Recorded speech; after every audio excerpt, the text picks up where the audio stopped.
사도신경으로 신앙 고백 드립니다. 나는 전능하신 아버지 하나님 천재 창조주를 믿습니다. 나는 그의 유일하신 아들 우리 주 예수 그리스도를 믿습니다. 그는 성령으로 잉태되어 동정녀 마리아에게서 나시고 본디오 빌라도에게 고난을 받아 십자가에 못 박혀 죽으시고 장사된 지 사흘 만에 죽은 자 가운데서 다시 살아나셨으며 하늘에 오르시어 전능하신 아버지 하나님 우편에 앉아 계시다가 거기로부터 살아있는 자와 죽은 자를 심판하러 오십니다. 나는 성령을 믿으며 거룩한 공교회와 성도의 교제와 죄를 용서받는 것과 몸의 부활과 영생을 믿습니다. 아멘. 찬송가 180장입니다. 180장.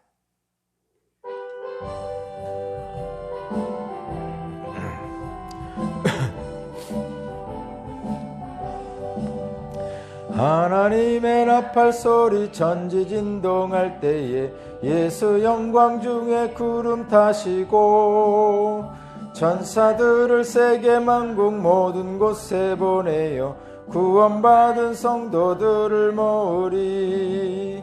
나팔 불 때 나의 이름 나팔 불 때 나의 이름 나팔 불 때 나의 이름 불 때에 잔치 참여하겠네. 무덤 속에 잠자는 자 그때 다시 일어나 영화로운 부활 승리 얻으리. 주가 택한 모든 성도 구름 타고 올라가 공중에서 주의 얼굴 배우리. 나팔 불 때 나의 이름 나팔 불 때 나의 이름 나팔 불 때 나의 이름 부를 때에 같이 참여하겠네. 주님 다시 오실 날을 우리 알 수 없으니 항상 기도하고 깨어 있어서 기쁨으로 보좌 앞에 우리 나가서도록 그때까지 참고 기다리겠네. 나팔 불 때 나의 이름 나팔 불 때 나의 이름 나팔 불 때 나의 이름 부를 때에 잔치 참여하겠네. 아멘.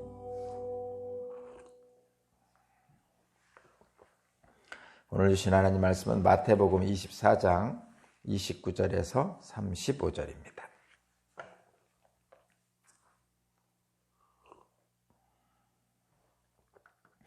마태복음 24장 29절에서 35절까지 말씀을 제가 봉독하겠습니다.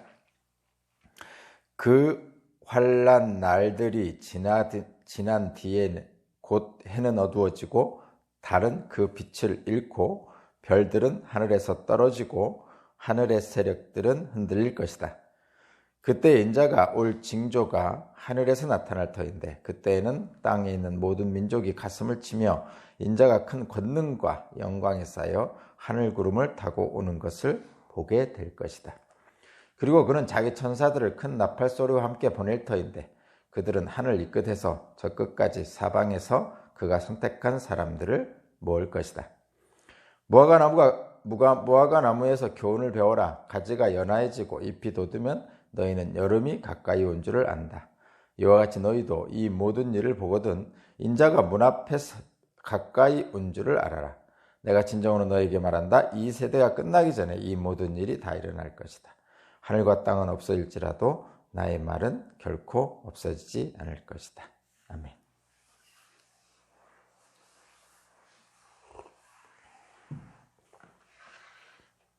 오늘 말씀의 제목은 카이로스의 때를 압시다. 카이로스의 때를 압시다.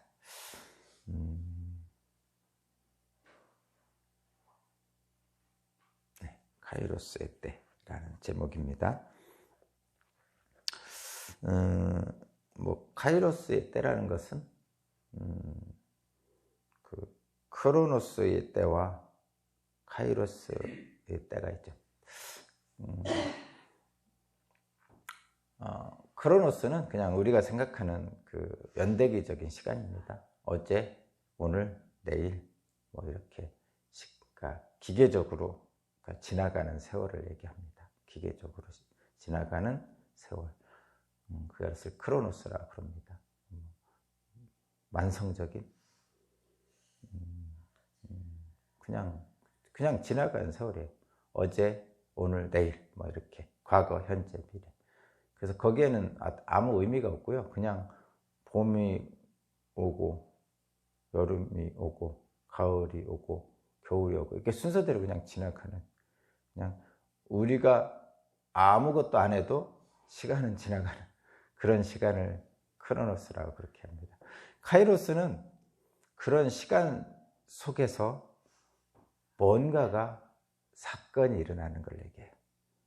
나에게 관련된 사건. 나에게 관련된 사건. 세상의 일들이 또는 나의 일들이 있는 사건. 말하자면 내 아들이 입학하는 날, 우리 아들이 군대에 입영하는 날, 특별한 날이잖아요. 내가 태어난 날, 내가 시집가고 장가가는 날, 내가 취직한 날, 내가 예수님을 만난 날, 이런 날을 얘기합니다. 그것을 카이로스라고 얘기합니다. 그러면 크로노스적인 삶을 사는 사람은 의미가 없는 거죠. 그냥 어제, 오늘, 내일이 똑같은 삶을 사는 거예요. 똑같은 거예요. 어제 먹은 아침하고 오늘 먹은 아침하고 내일 먹는 아침이 똑같은 거죠. 그런데 어제는 나 혼자 먹었는데 오늘은 사랑하는 사람하고 아침을 먹는 겁니다. 그러면 어제 아침과 오늘 아침은 다르죠. 그런 것과 같은 그 삶이 카이로스입니다. 그러니까 우리는 크로노스적인 삶을 살면 아무 의미 없는 삶이 사는 거예요.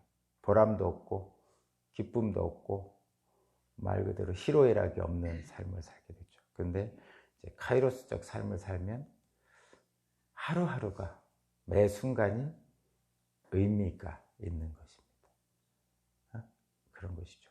근데 그 크로노스적 삶과 카이로스적 삶을 어떻게 살 수 있습니까?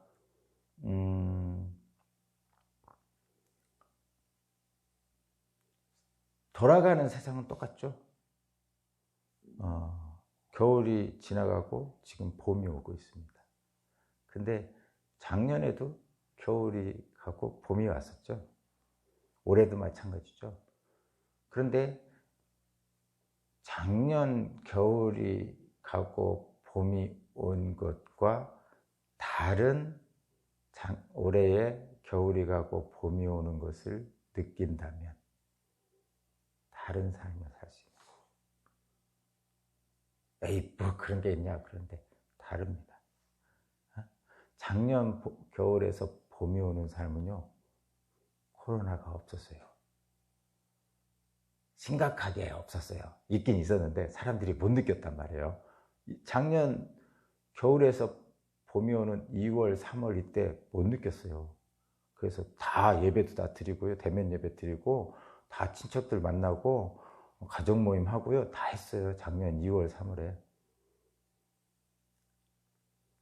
작년 2월 달에 설날에 다 모였죠?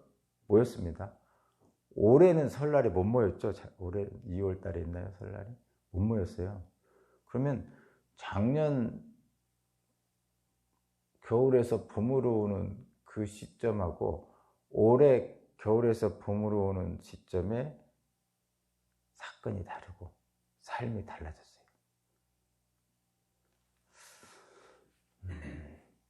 그래서 작년 설날에는 가족들이 모였는데 올해 설날엔 가족들이 못 모이는 거죠.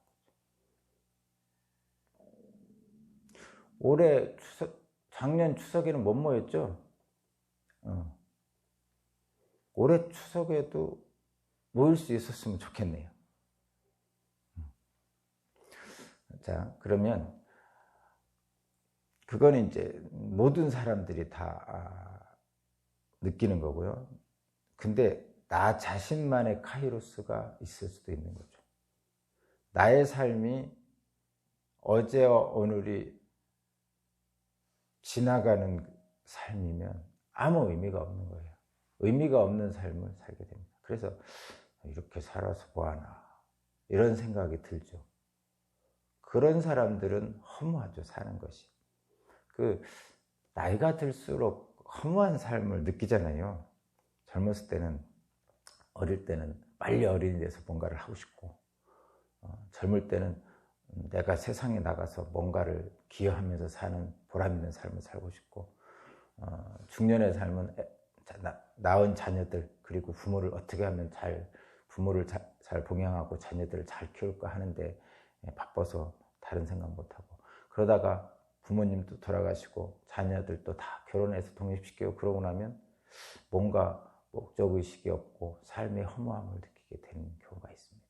그래서 인생 50에서 60대 이렇게 들어가면 뭔가 내 인생은 뭔가 이제 새롭게 뭘 시작할 수도 없고 뭐 하면서 그런 인생의 허무함을 느끼는 경우가 많이 있습니다. 그러니까 바쁘지 않으면 허무함을 느끼는 경우가 있는 거죠. 그래서 나이가 들면 들수록 이제는 뭔가 좀 뒤로 물러나야만 하는, 그래서 내 인생이 의미가 없는 것 같은 그런 생각을 하게 되는 것이죠. 근데 그렇지 않다는 것을 지금 우리에게 말씀하고 있는 거예요. 오늘 본문 말씀이. 지금 오늘 본문 말씀은 카이로스 때를 알라는 건데, 크로노스적 삶을 살고 있는 우리 인간들, 무의미한 삶을 살고 있는 인간들에게 하늘의 때를 알려주심으로써 의미가 충만한 카이로스의 삶을 살게 하시는 거죠. 그래서 이 징조의 말씀은 지금 계속 재림의 징조, 세상 종말의 징조 뭐 이런 걸 얘기하고 있는데, 이 종말의 징조를 여러분들이 볼 때마다 그냥 보면 두렵기만 합니다. 두렵기만 하죠. 전쟁, 기근, 지진, 그런 얘기들만 들어가 있잖아요. 근데 카이로스의 삶을 살고자 하는 사람들은 이런 것들 속에서 삶의 의미를 찾게 되는 것이죠. 그러니까 내가 현재 무엇을 하고 살아야 되는지를 생각하는 사람, 지금 내가 무엇을 해야 되는지를 깨달은 사람, 그런 사람들이 생겨나는 거죠. 그런 사람들이 뭐냐면 새하늘과 새 땅을 맞이하는 기독교인을 얘기합니다. 예수님이 말씀하시는 그 선택된 사람들을 모은다. 그 31절의 마지막에 있는 말씀입니다. 31절의 마지막. 선택된 사람들을 모을 것이다 할 때 그 선택된 사람들이 바로 카이로스의 의미를 알고 사는 사람들을 얘기합니다. 바로 저와 여러분들을 얘기하는 것이죠. 그래서 저와 여러분들은 이 종말의 징조 이런 것들에서 뭐 전쟁, 기근, 뭐 지진 이런 것들은 사실은 저와 여러분들이 직접적으로 관여할 수 있는 것들이 아니잖아요. 그죠? 개인과 관련된 것이 아니란 말이죠. 근데 하늘은 변하고 있는 거죠. 세상은 변하고 있는 거죠. 그 안에서 선택된 백성들은 무엇을 해야 될 것인가? 사람들은 그저 먹고 살고 시집가고 장가가고 자기 사랑에 빠져서 땅만 보고 있을 때 우리는 하늘의 천지를 분간하는 겁니다. 그것을 여기서 말씀하고 계신 거예요. 32절의 말씀이 바로 그거죠. 32절 무화과 나무에서 교훈을 배우라. 가지가 연하여지고 잎이 돋으면 너희는 여름이 가까이 온 줄 안다. 이와 같이 너희도 이 모든 일을 보거든 인자가 문 앞에 가까이 온 것을 알아라. 노년의 지혜라는 것은요. 노인의 지혜라는 잠언에 나오는 노인의 지혜, 노년의 지혜는 세상 경험을 많이 한 사람이 세상 경험을 하지 못한 젊은이에게